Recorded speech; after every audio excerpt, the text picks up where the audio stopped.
on to my message. I struggled with the title. I focused more on the content of the message instead of the title. I decided to call it Things We Can't See.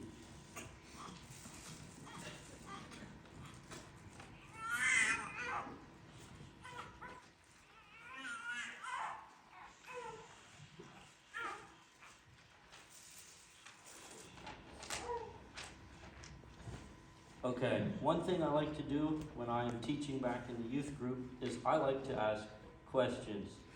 It's one of my favorite things just to hear what people will come up with. And oftentimes the students are very smart with their replies, or sometimes they will just stare at me blankly because they don't know what to say. So I'm going to ask you guys a question first. And it might sound kind of out of nowhere, but I'm sure I will tie it back in. What are some common vitamins we might take in every day? Vitamin C, vitamin D. We might take a multivitamin every morning. And many of us will take vitamins or health supplements. But what do we think or do about our spiritual health? Our spiritual health is often overlooked, I think. And we shouldn't have daily excuses for a meditation time with God. We may arise in the morning to say, I'm not feeling well. I think I'll read my Bible later. Or I'll read my devotions later, after dinner, before I go to bed. There's all kinds of excuses. But there might not be a later. As a society, I feel we depend too greatly on our physical health. God can call our soul at any time, and it doesn't matter what physical condition you're in. So don't count on it, I'll have time later. What if our soul's health status was swapped with our physical health status? Would we be deteriorating? Oftentimes I feel we don't spend as much time worrying about our soul's health than our physical health. Are we on a path that is drying out our soul or hurting us or our relationship with God? The first verse I want to share to go with this is Proverbs chapter 17, verse 22. That says, a merry heart doeth good like a medicine, but a broken spirit drieth the bones. This was brought up in our youth lesson last week. We came up with the idea that health and vitamins are just as important as reading our Bible and devotions every day and spending time with God.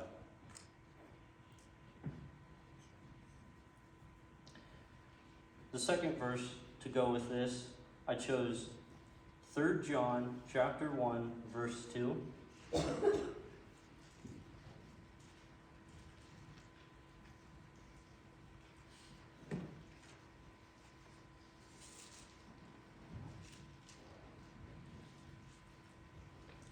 That says, Beloved, I wish above all things that thou mayest prosper and be in health, even as thy soul prospereth. So it seems a lot of things depend on our spiritual health. If we focus on our spiritual health, a lot of our physical health issues will align and solve themselves. They're not miracles that God performs. They're all acts of what He chooses to do.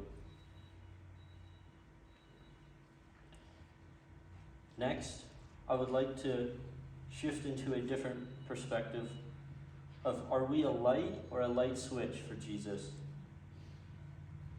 And what do I mean by that, you may ask? Being a light switch means we only look to God when we need help or when things get dark. When we get home at night, the first thing we do is turn on the light. Why? Because we can't see.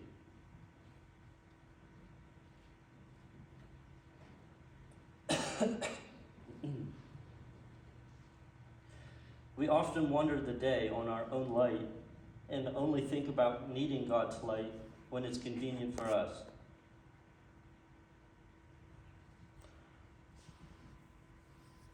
Do we turn on the light switch and say, "Here I am, send me," on Sundays, only to turn it off and forget until the next Sunday church service comes around? Unlike an electric bill, we can leave Jesus' light on 24/7, and we will never run out of power, or will it cost us anything, because he gave us the greatest sacrifice. Are we getting or giving enough light to show others, to let their souls and their relationships prosper with God? Do we sit back and oftentimes really only go to God when we need help? Or do we always leave the light on to show everyone that Jesus' salvation is the greatest thing that could happen to their soul?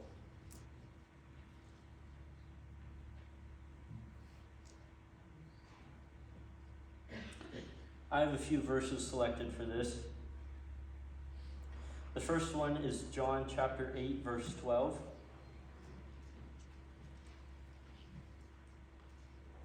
This says, "Then spake Jesus again unto them, saying, I am the light of the world. He that followeth me shall not walk in darkness, but shall have the light of life." This again shows that when we walk with Jesus, we become a light to others. When you're watching something, or you get in a situation where it's dark and you get scared, what's the first thing you typically do? You turn on a light. So the first thing we should do is talk to Jesus, pray to God. That's turning on our light when we need help. But even better is to always leave that light on.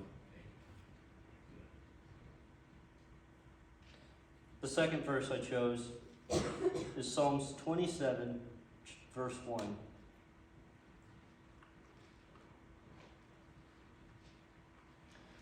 This says, "The Lord is my light and salvation.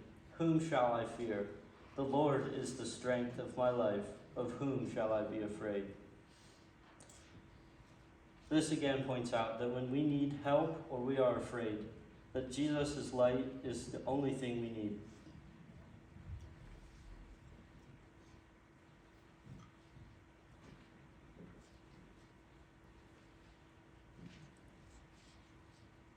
The third verse I chose comes from 1 John chapter 1, verse 5.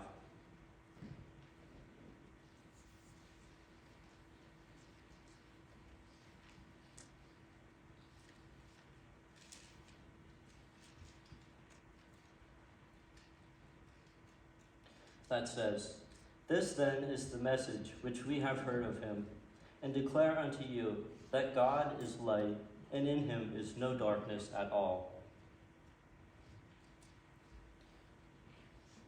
Another verse I chose comes from Ephesians chapter 5, verse 8.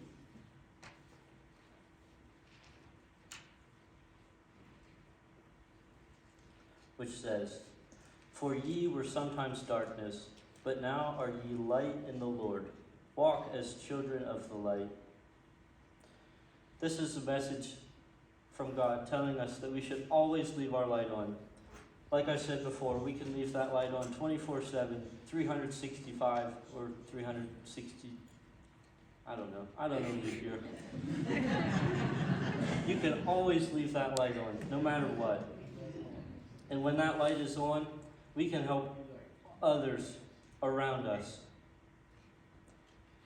If you often walk with a group in the dark, like when I walk in the woods, I often carry one flashlight.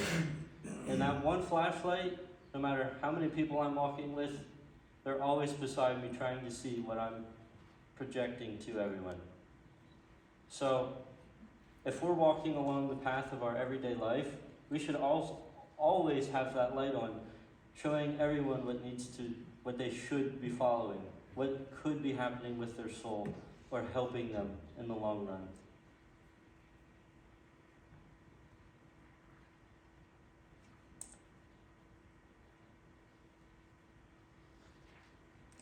I think that's all I have.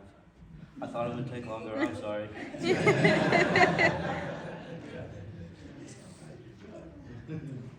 can come up and finish. Okay, that'll work. Thank you.